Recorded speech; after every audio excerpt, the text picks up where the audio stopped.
Welcome to the Non-Obvious Beyond Diversity Summit. I am your host, Rohit Bhargava, and now we are going to talk publishing, one of my favorite topics. I am not only the founder of the Non-Obvious company, but also the co-founder of Idea Press Publishing with my amazing wife, Chavi, and we are in love with the industry of publishing. However, the industry needs to become a bit more diverse, and that is going to be our topic for today. And I am joined by some fabulous panelists who I'd like to welcome one by one to this interview and session.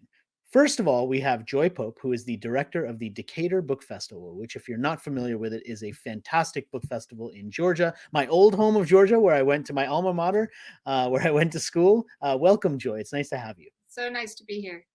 Thank you. We also have Samina Ali, who is a fabulous artist, writer, author, award-winning author, and a holder of a fantastic TED Talk, which I highly recommend as well. And we're going to talk about all of those things. Welcome to the show, Samina. And finally, we will get you off mute very soon.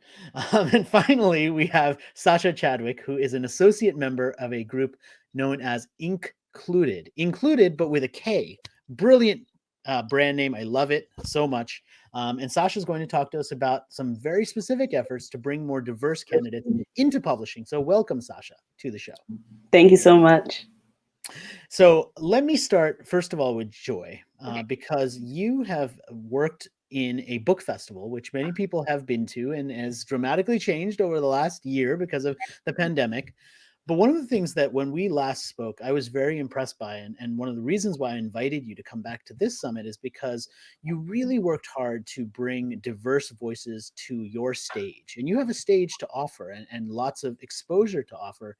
And it's so important what you do because you give that opportunity to authors who might not otherwise get the opportunity. Yeah. So I wonder if you could talk a little bit about that and also how you think about who to put on the stage, like how you discover some of these voices that perhaps may not get the visibility that they deserve.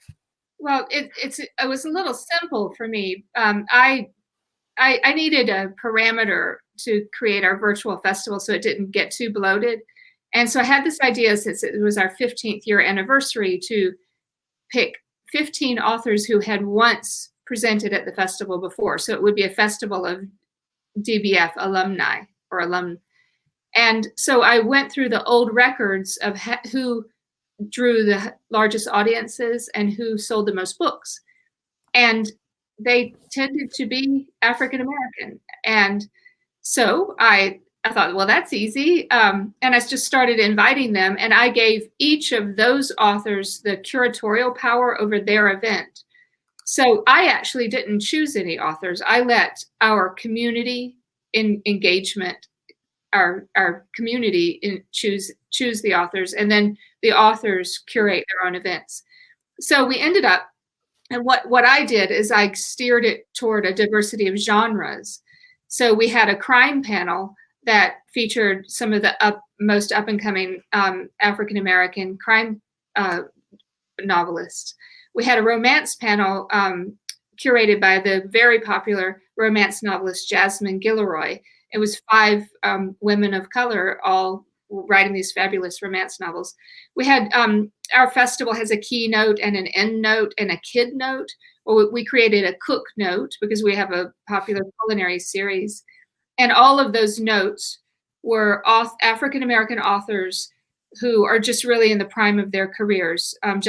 Jericho Brown, who just won the 2020 Pulitzer Prize, Toni Tipton Martin, the James Beard Award-winning cookbook author of Jubilee, 250 years of African American cooking. The winner of the children's book, I Am Every Good Thing, African American author illustrator team there.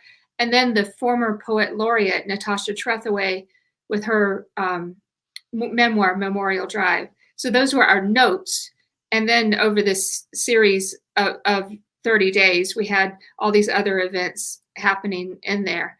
All of these authors drew huge audiences, not just from Atlanta.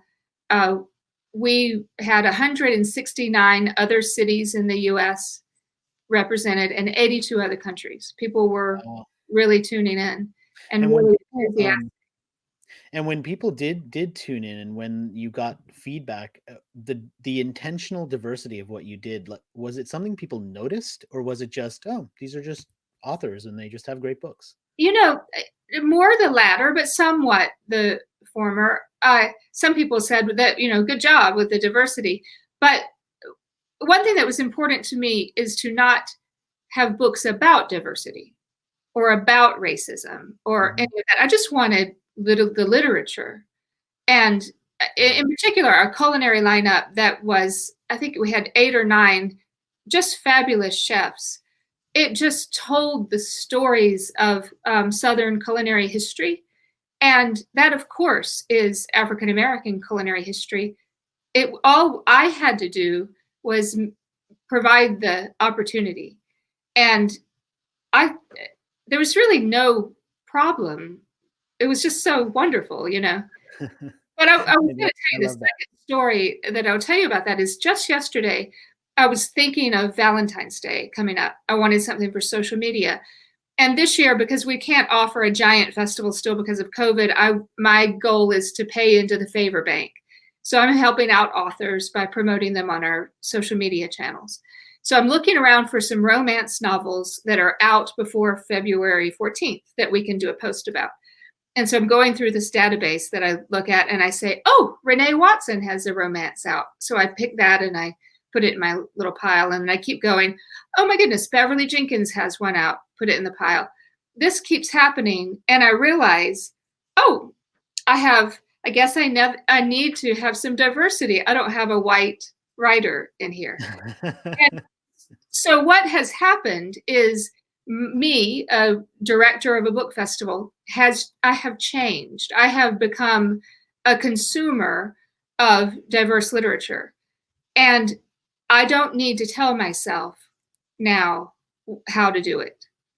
Yeah, it does happen. It's so funny that you had that moment. I sort of had that moment organizing this summit where I looked around and said, we should probably have more men.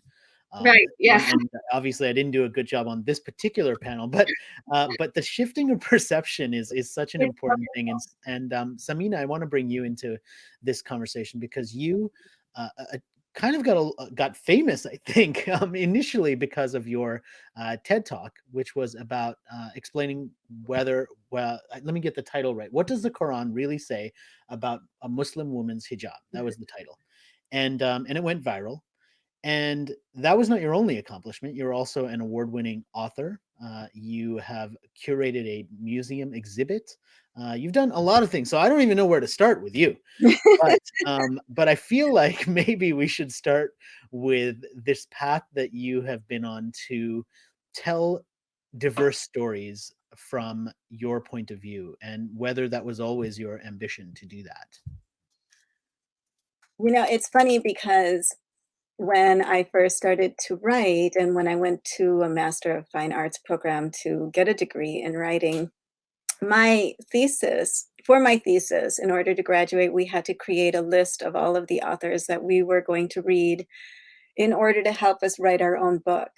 And I came with a list of all the authors I was reading, and they were all people of color. They were all writers of color. And I remember my thesis advisor looked at me and he said, we need white authors on here. I don't know many of these books and I'm not able to help you. And I want to be able to guide you the best that I can. And I completely understood where he was coming from because I'm actually now a professor myself. I teach at Stanford and I teach creative writing. And, so I understand that he really did want to help me in terms of finishing my novel.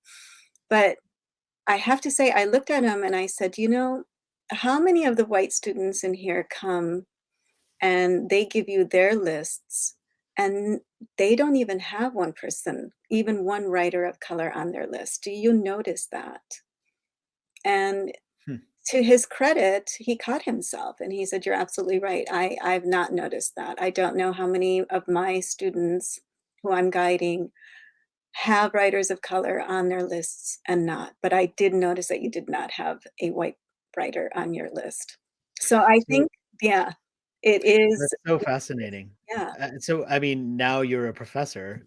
Do you sort of inject that into how you teach and challenge your students to diversify their perspective of what they're reading? I have a diverse reading list, definitely, but I find that what has changed over the years is that students used to come, and even if they were writing from different perspectives for a long time, for instance, after 9/11, it was very popular for everyone to try to write from the perspective of a Muslim person, and they Even if they weren't like from that background. they were not Muslim. Wow. Sometimes they would write about what it meant to be a Muslim woman, and they were not even women. But it was in the air. This was getting published. This was really sexy. This was on the news. Everyone wanted Mm. to do it, and no one questioned whether or not they could do it, and no one questioned whether or not it was, legitimate for them to do it. How much Well, research times have changed. I mean, that I think would be questioned today, which is probably a good thing, right? it's an absolutely wonderful thing that that's happened. And I have to say, even when my novel came out, I it came out a long time ago, and that is actually my big first splash was the novel because I was on national NPR, I was in Vogue magazine, I was in a lot of different places. It was just before social media because the book came out in 2003. And Mhm. when the book was coming out, my agent had submitted it to many different editors at different publishing houses and mainstream publishing houses in New York. And I remember because it was soon after 9/11, and how many of editors would get on the phone with me and they would say, "Oh my God, I love this novel. I love this story. I feel like there's a but coming. But you're absolutely right. And are you willing to revise?" And I said, "Absolutely," because we all know as aspiring writers that when an editor gets on the phone with you, you say yes to everything. So, Yeah. absolutely, I'm willing to revise. And I had one editor ask me if I would be willing to completely rewrite the book so that half of the novel was set in the US, where my main character, Layla, felt free and she was emancipated and she was, not just sexually emancipated and also emotionally, psychologically emancipated. And then the other half in India, where she would feel restrained by culture and restrained by, faith and everything that's happening to her. Yeah. And that, no, that's not true to my experience, and I'm not going to create a dichotomy. Another editor asked if I would be willing to have a white male character because my female character Lila is going to India to get into an arranged marriage, and she wanted to know if I could have a white male character from the US fly to India, crash her wedding, and grab her and bring her back to the US, kinda like a literary, Schwarzenegger figure of some sort.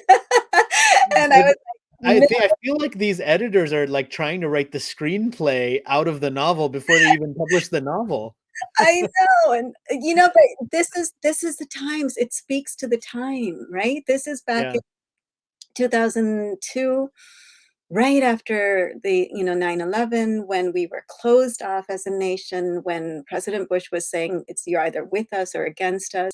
And now because of, a lot of pushback from people like me and people on the forefront who are doing the work, even media now is they know better than to do that. They know better than to have books come out and have a dichotomy. They know to include Yeah. diverse voices in film and in books. So the change has been just remarkable, and I'm just so pleased to see it.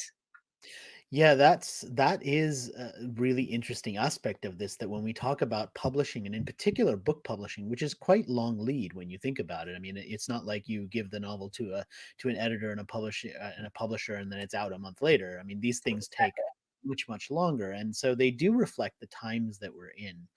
And Sasha, I'd like to shift to you and talk a little bit about Included, which is an organization and an initiative that I think is perfectly a sign of the times right now. And it's really less focused on the actual books and more focused on the people working on those books and bringing more diverse people into publishing. And there's some really sobering stats at the moment about just how not diverse the people working on a lot of the books in publishing are. And so I wonder if you could give us a little context behind that, the included program, and then your involvement in that. And you're a graduate of that program. Yes. So, Included Academy was founded in 2018, but its first inaugural class graduated in 2019.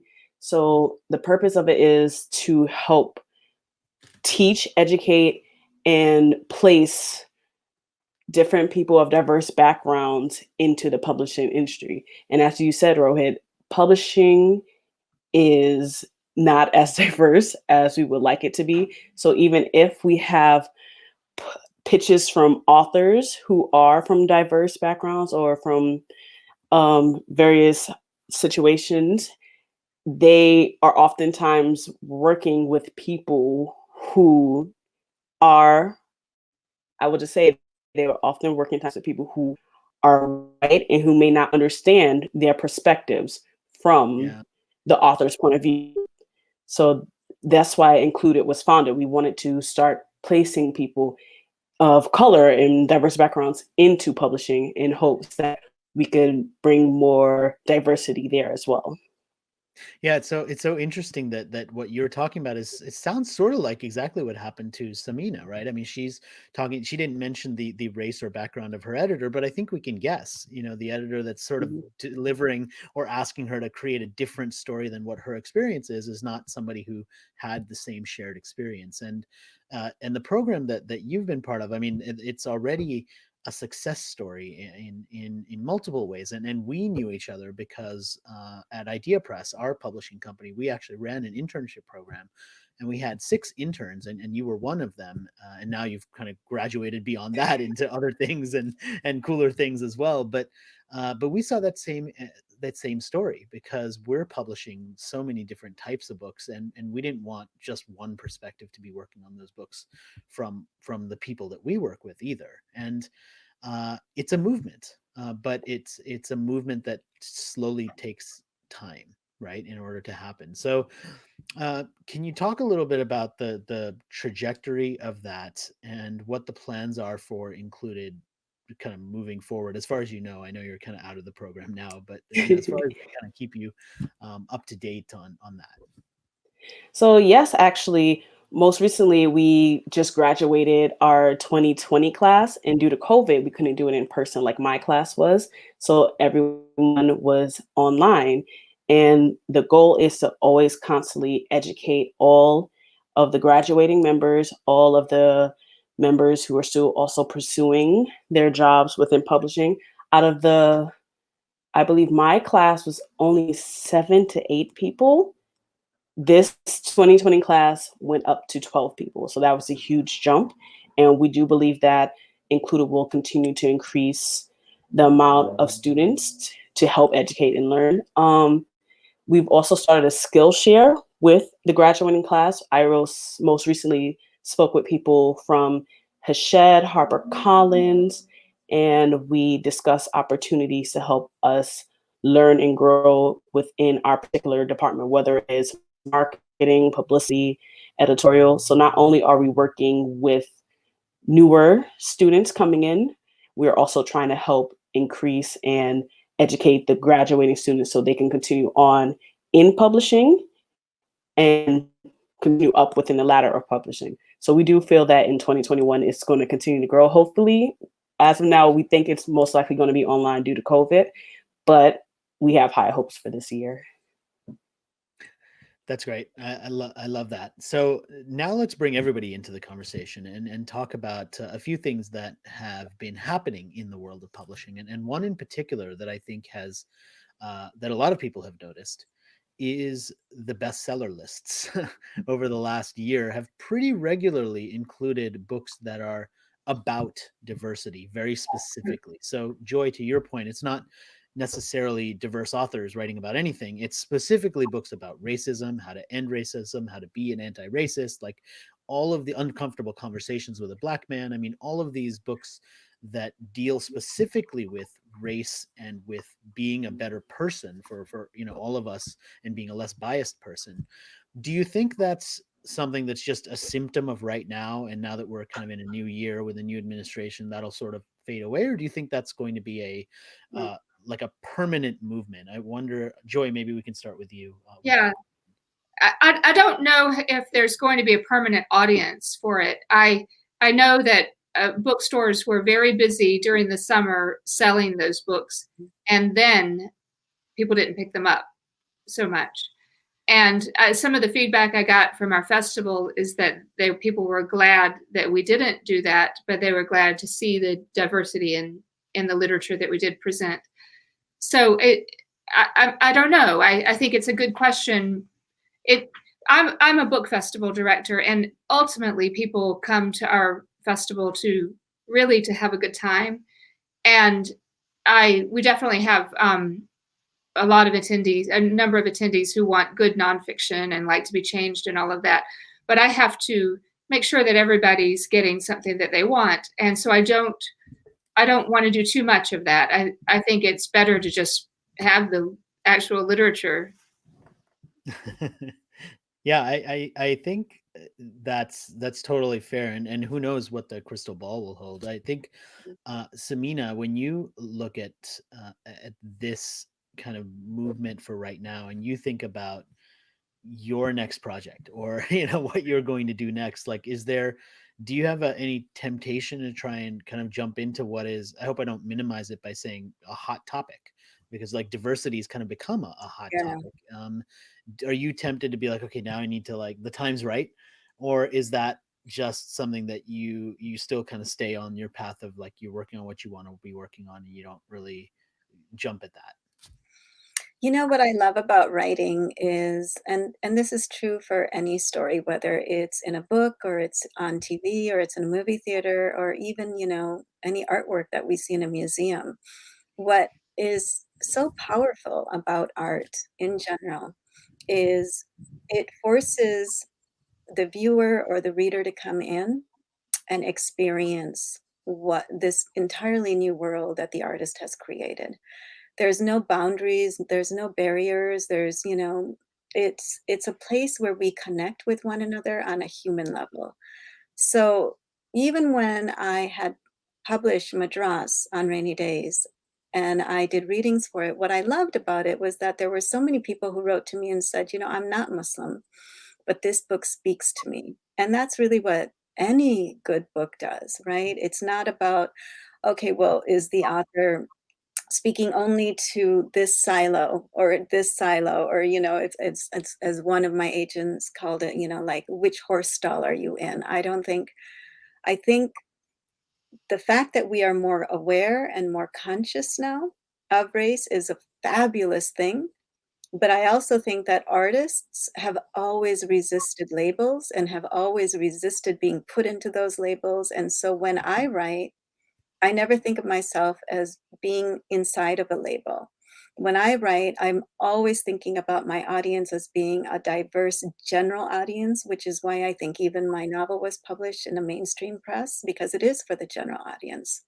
And I think it's marketing and PR that then comes in and says, I think the best way to sell this is dot, dot, dot. And then, you get all these divisions, and then you start, being labeled in a way that many artists are just really uncomfortable with. Yeah, you're right. There is, damn those marketers. Mhm. And I can say that because, like, that's where I spent my career. So we are always thinking about that sort Yeah. of thing. But you raise an important point, which is the idea of labeling and putting these labels onto people. And it strikes me that part of the challenge that comes from encouraging people to consume more diverse content that is published is the risk factor. I mean, in Hollywood and beyond Hollywood, in films, they struggle with this too, which is, how do you get someone to watch something that isn't an Avengers movie? Like, how do you get someone to say, look, I'm going to invest my time on something that I might not like or that I might not understand? and perhaps the costs are lower because now it's streaming entertainment. Like you press it on Netflix, and if you don't like the first 10 minutes, how much did that really cost you versus going to the theater physically? But when you think about getting new audiences to your work, Samina, let's start with you, and then I'm going to move this forwards. How do you think about bringing in new audiences who might see the experience that you're offering as being risky? You know what I like about, because I don't feel like I'm just an author, as you pointed out in your introduction of me. What I loved is that after my novel came out, I had, a certain group, a certain segment of the audience that knew me. And then when I curated the exhibition, and the exhibition did really well too, and it was featured in like O Magazine and The Economist, etc. And so when that came out, then my audience widened. And then also I had people who said, "Oh wow, I knew you from when you wrote that novel, and now you've curated this exhibition." And then when my TED Talk came out, same thing. My audience widened again, and then people said, "Well, I knew you from either this project or that project or both projects," and now it's widening. So I don't think of it as, roping people in. I think of it as, if people like your message, if people enjoy the work that you're creating, if they feel that it's authentic, and they hold on to you, and you can move forward with them through the various projects. So for me, it's exciting to see all of the different ways that I can engage different people from, all sorts of backgrounds. Yeah. Uh, Sasha, when you think about this challenge of bringing in kind of diverse perspectives and diverse thinking, like you've been part of a program that tried to bring more diverse people into publishing. Now, when you get into some of those roles, do you feel like there's a lot of pressure on you to like now be the diverse one, like the diverse voice? Like, oh, let's ask Sasha because like she'll help us figure out how to make sure that we're diverse. Is that a pressure that is put on you just because you happen to have a different background than other people that you're working with? So I think in my case, I'm lucky enough to work with a diverse team. So it makes it a lot easier. However, I've heard of cases where that has happened, where some of my colleagues and coworkers within the publishing industry have said that they were called into meetings and they had to be the Black voice or the Asian voice for their particular team. So unfortunately, it does happen from time to time. And if that were, I mean, I get that you're in a team where that doesn't happen, which is great. If that did happen, or if you were in that situation, like how would you react to that, or what would you say? That's a very hard question, because definitely I feel that in my heart I would be very hurt and very confused as to what to do in those particular cases. However, I know outwardly I would want to act correct in front of the people I'm working with, because that is the team, that is the unit. But I think at least within publishing, there is a push to be more diverse and more inclusive, and there are teams for diversity and inclusivity we can speak to and bring these issues and concerns up to. So at least there are those measures in place. Yeah, that's really important.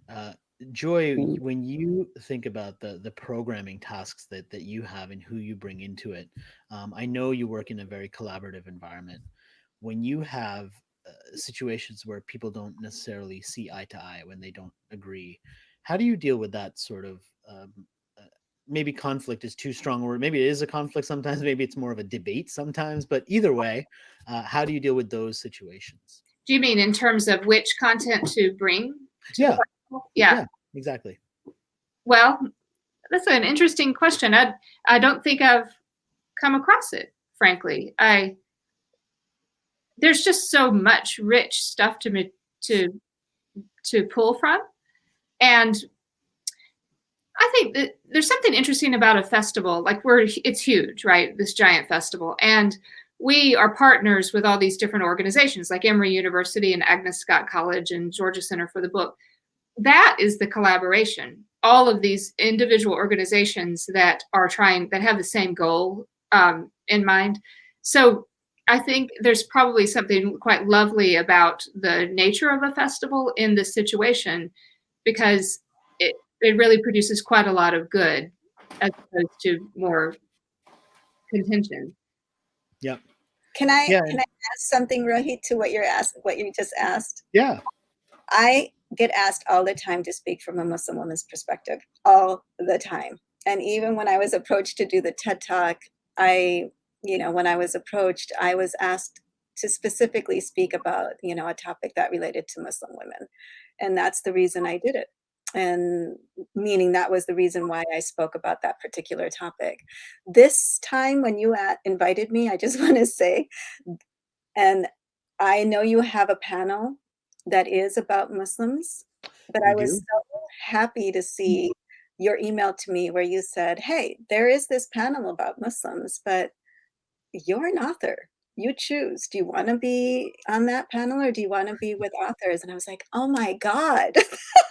Wow. Can I please be with the authors? Like it was the first time someone asked me where I felt like I fit in rather than the other way around, where they constantly were putting me into that pigeonhole of you speak about Muslim women, you talk about Muslim women, you talk about Muslim women constantly. So thank you. Yeah.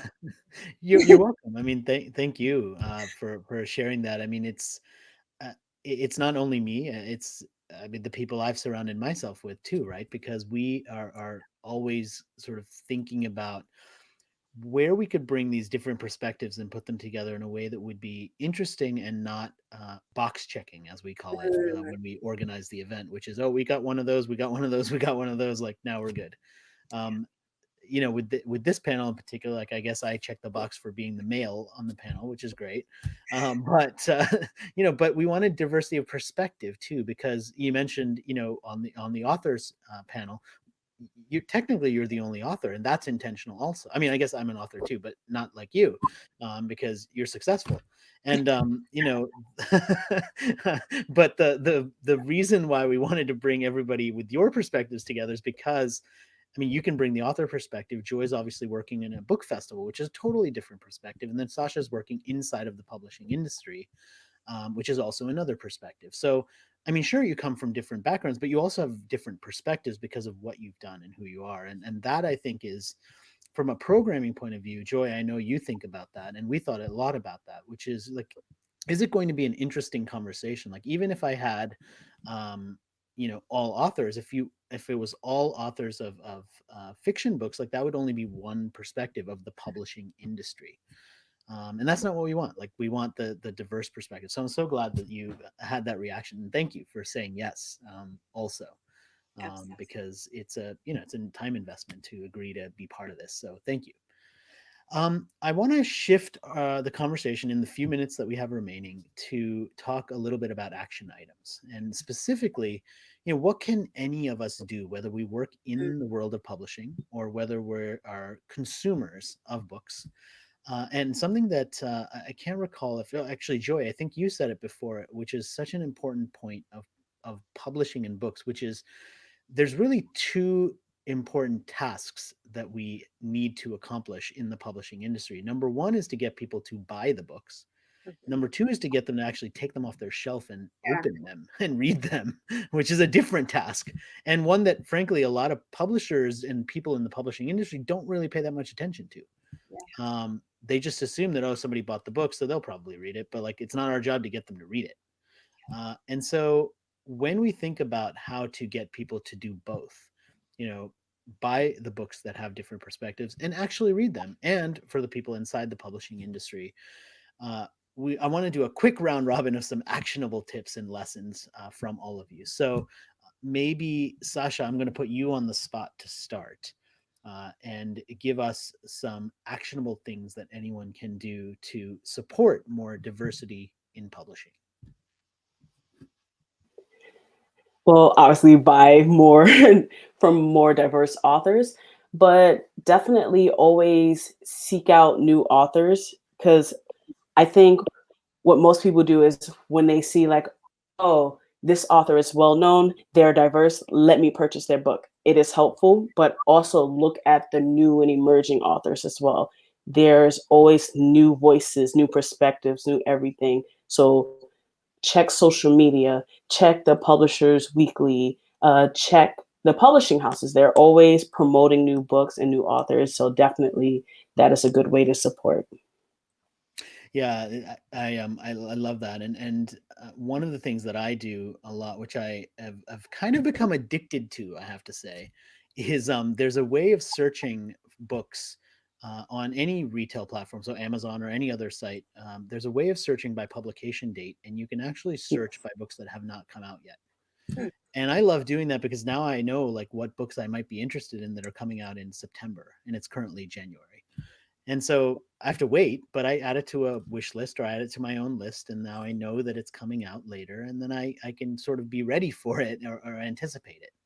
And because my team and I have built a book awards program specifically for business books and nonfiction books, now we go out to the publishers of many of these books and we say, hey, we'd like to read an advanced copy. And you might think, okay, well, you're doing a book awards program, so like that's who you would get, who you would get for that. But you'd be amazed at how many people can get access to early review copies of books if you start reviewing the books religiously. So if you love books and you want to help publicize them, start writing online reviews, start a blog, start chatting about these books on video.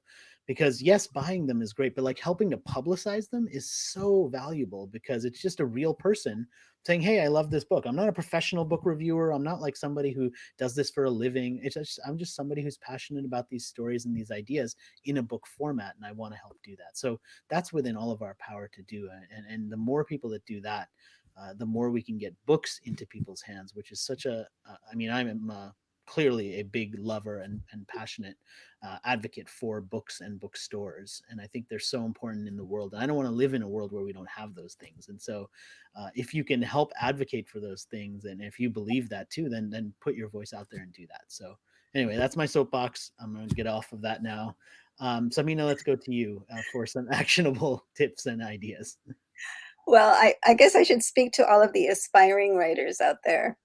And, just to, like I said, writers, when you're at the page, to move beyond those boundaries and labels and just to access your own inner self. And I find that a lot of writers of color, especially young writers of color, they don't feel like their voice has power and they don't feel like they hold any authority, and they question themselves more. Is there an audience out there? Will anyone be attracted to what I'm saying? Will I have a readership? And so my advice to all of the aspiring young writers out there is to trust your voice and to just embrace that voice, knowing that you're bringing something to the table, you're bringing something out into the literary world that hasn't been read and that needs to be read. And all of us who have existed for a long time on the boundaries and on the fringes. The only way we can come more into the middle is by sharing our experiences. And the more we share our experience, not only do we empower ourselves, but we empower others to do the same thing. So be that candle, be that force of nature that goes out there. And I say that, Rohit, really because I was the first American Muslim woman author to be published in the U.S. from India. When I was first writing my book, there were no models for me, and so I was reading books like by Paul Marshall and Toni Morrison, and just figuring it out.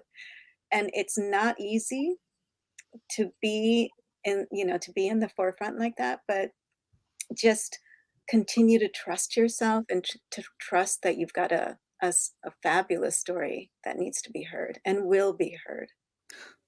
Wow, great words of encouragement. I'm ready to go off and write my next book now. Can I just shut this off early and go and do this Writing, now? you are. Can I just plug it? Aren't you? I'm going to plug you, Rohit. Aren't you writing a book right now with someone? Yes, I'm writing multiple books, but yes, thank you. I have a new book coming out in September. In fact, Yes, yes. you're being modest for us, but Yeah. don't hold back, please. Thank you. Yeah, we got to help each other. We got to plug each other. So I love that. Yeah. we're gonna share like publicity tips afterwards. I think that'll be fun. Oh, good. All right, Joy, bring us home with some lessons learned, some things that anyone can do to support this important cause of bringing more diversity into publishing.